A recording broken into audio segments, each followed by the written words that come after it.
Customer come down here from Knoxville to pick that 300 XS up, going on this Norris Craft.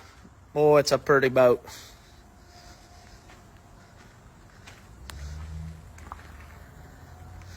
He's trading in this 250, so if anybody needs a good used motor, give us a holler. It's got about 500 hours on it. 2012.